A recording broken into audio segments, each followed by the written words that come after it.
Bienvenue sur Africa 24 dans cette nouvelle édition du Non-Stop Info. Voici les titres de l'actualité. La réforme constitutionnelle a été adoptée au Burundi. Une révision constitutionnelle obtenue avec 73,2% des voix contre 19,3% pour le non, ainsi que 3,3% d'abstention et 4,1% de bulletins nuls selon la CENI. 100 milliards de francs CFA, c'est la somme débloquée par l'État ivoirien chaque année pour l'entretien et la réhabilitation des routes rurales. Le mauvais état des routes cause en effet chaque année 30% de pertes post-récolte. Et puis le Nigeria domine le classement des pays africains les plus riches en 2017. Une estimation de l'agence Ecofin.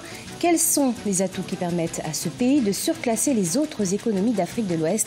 Élément de réponse dans cette édition. Mais tout d'abord, la réforme constitutionnelle a été adoptée au Burundi. Les Burundais ont largement approuvé cette réforme qui peut permettre au président Pierre Nkurunziza de rester en poste jusqu'à 2034 avec 73,2% des voix. Néanmoins, l'opposition estime que le scrutin a été organisé dans un climat de peur et d'intimidation. On écoute à ce propos Vivien Manangou, enseignant-chercheur en droit public. On a vu par exemple la coalition Misero qui avait joué le jeu institutionnel en appelant clairement à voter non, mais en participant au référendum, a tout de suite rejeté les résultats, dénonçant une fraude et l'intimidation des électeurs.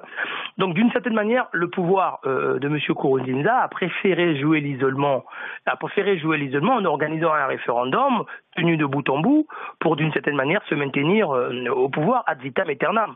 Donc je suis assez pessimiste pour la suite. Il faudra voir comment réagira les populations burundaises, mais d'ores et déjà l'opposition, cette fois-ci de façon unanime, rejette en bloc les résultats. La vraie conséquence, c'est que à partir de ce référendum permettra au président Nkurunziza de rester au pouvoir, de se maintenir au pouvoir jusqu'en 2034. À partir de 2020, en faisant deux nouveaux mandats de 7 ans. Je crois que c'est la principale conséquence de ce référendum. En Côte d'Ivoire, environ 30% de pertes post-récolte sont dues à l'état de dégradation avancé des routes rurales. Pour lutter contre cette perte, le gouvernement ambitionne d'améliorer l'entretien et la réhabilitation des voies de desserte agricole. Objectif, faire du réseau routier ivoirien l'un des plus performants de la sous-région d'ici 2020. Reportage Olivier Conan. 100 milliards de francs CFA, c'est le montant nécessaire chaque année pour l'entretien et la réhabilitation de 200 000 km de routes rurales de Côte d'Ivoire. Les routes rurales sont indispensables pour l'évacuation de production agricole. Les difficultés d'évacuation de production sont responsables de la perte d'environ 30% des récoltes de certains produits agricoles. Le pays est premier producteur et exportateur mondial de cacao avec 2,1 millions de tonnes et de noix de cajou avec 750 000 tonnes. La Côte d'Ivoire est premier producteur africain de caoutchouc avec 600 000 tonnes. C'est pourquoi la problématique des routes rurales fait partie des priorités du projet de soutien au secteur agricole en Côte d'Ivoire qui a déjà réhabilité plus de 5 000 km de routes. Pour plus d'efficacité, les moyens de 5 filières agricoles sont mutualisés pour adresser la question. Tous les acteurs sont prêts à cotiser, à contribuer, mais il faut que l'argent soit sécurisé et géré de façon transparente pour entretenir les routes rurales pour le bonheur de leurs affaires et de toute la population. La mutualisation des moyens financiers est bien accueillie par les filières agricoles comme celle de l'EVA. La chute des cours du caoutchouc depuis 2012 a réduit la possibilité de cotisation prélevée sur la production des planteurs. Les travaux réalisés permettent néanmoins d'améliorer l'écoulement des fonds de tasse. Nous travaillons beaucoup à améliorer la qualité des plantations, à produire beaucoup. Mais ce caoutchouc n'était pas dans son entièreté à mesure d'arriver aux usines parce que les routes étaient en piteux état. Les résultats sont bons. Nous arrivons à programmer les pistes pour éviter les doublons. Les spécialistes proposent des aménagements au mode de passation des marchés pour plus d'efficacité dans l'exécution des contrats de performance par la réduction du nombre des appels d'offres. Un seul appel d'offres, on choisit une entreprise qui va faire les travaux curatifs pour mettre la route à niveau et l'entreprise est aussi engagée sur une durée de 3 ans, 4 ans, 5 ans pour faire l'entretien. L'avantage, c'est qu'en tout temps, la route est en état et peut permettre aux producteurs de pouvoir transporter et évacuer leurs produits vers les centres commerciaux. Les filières agricoles attendent l'adoption par le gouvernement de la stratégie nationale d'entretien des routes rurales afin de garantir la pérennité du mécanisme identifié par les parties prenantes pour garantir l'écoulement des produits agricoles. Quels sont les pays africains les plus riches en 2017? D'après un classement publié par l'agence Ecofin, c'est le Nigeria qui arrive en tête avec un PIB représentant plus de 70% de l'ensemble des économies de l'Afrique de l'Ouest, pays également présent au tableau des 30 pays les plus riches du monde. Explication Vina Nodin. Selon un classement effectué par l'agence Ecofin, le pays le plus riche d'Afrique en 2017 est le Nigeria. L'institution s'est basée sur la richesse globale des différents pays créés par leur économie.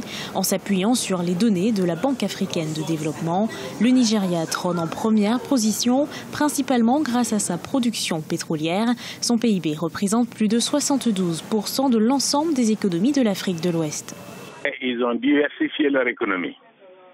Ils se sont lancés dans la fabrication de produits manufacturés qui généralement n'étaient pas fabriqués en Afrique. Et ils ont commencé à inonder le marché africain avec ça. Et à mon avis, c'est ça la source de leur richesse par rapport aux autres pays africains. Le PIB du Nigeria était de 581 milliards de dollars au cours de l'année 2017 contre 519 milliards de dollars en 2016. En deuxième position du classement se trouve l'Afrique du Sud avec un PIB d'environ 276 milliards de dollars en 2017. L'Égypte est en troisième position avec un volume de richesse intérieure de près de 264 milliards de dollars. Les pays africains, la majeure partie d'entre eux, produisent des produits primaires. Ils ne sont pas transformés. Avec des produits primaires, simplement, en vendant des cacahuètes et des bananes, on ne peut pas rattraper les pays industrialisés. Ce n'est pas possible. Mais s'ils commencent à transformer leurs produits déjà, il y a beaucoup de produits de consommation de première nécessité qu'ils peuvent faire chez eux. Et donc, il y a une demande pour ces produits-là.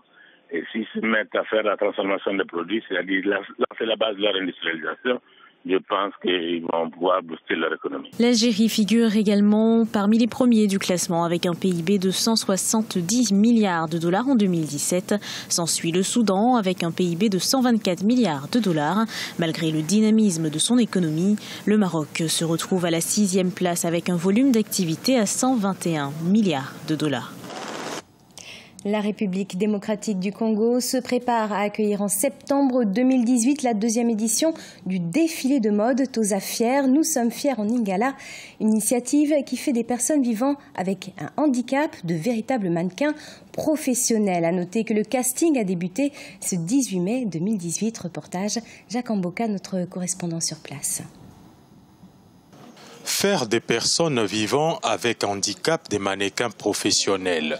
C'est le but poursuivi par l'initiative Toza Fier en Lingala qui veut dire « Nous sommes fiers ». Après la première édition du défilé avec des mannequins handicapés organisé au mois d'avril 2018, l'initiative Toza Fier s'élance aux préparatifs pour la deuxième édition. Après le casting, les sélectionnés vont ainsi participer à plusieurs séances de répétition afin de réussir l'événement qui aura lieu en septembre 2018. C'est quelque chose qui demande beaucoup de patience parce que ce n'est pas seulement un coaching physique, c'est un coaching psychologique, mental et physique aussi. Donc nous voilà encore aujourd'hui avec un autre casting. Donc ça va encore me prendre quelques mois de ma vie pour pouvoir coacher ces magnifiques personnes à devenir des mannequins. Parce que ce n'est pas facile, se présenter comme tel avec son handicap sur une passerelle, ce n'est pas facile. Alors il faut vraiment avoir du courage et une certaine motivation. Alors, il suffit juste d'avoir un handicap physique visible et vous êtes le bienvenu. L'initiative Toza Fier ouvre par ailleurs ses portes à toute personne valide ou non qui veut s'engager pour la cause des personnes vivant avec handicap.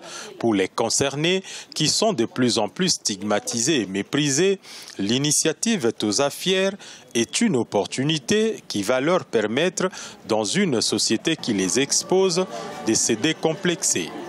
Nous sommes des personnes vivant avec handicap. Généralement, nous sommes négligés dans la société. Et Actuellement, nous voulons montrer au monde que nous sommes fiers de nos handicaps et nous pouvons faire tout comme tout le monde.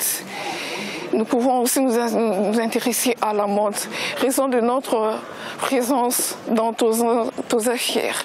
Après le casting organisé le vendredi 18 mai, une quarantaine de mannequins ont été sélectionnés dont l'âge varie entre 14 et 25 ans. C'est la fin de ce journal. Merci de l'avoir suivi. On se retrouve dans quelques instants pour une nouvelle édition de l'information sur Africa 24.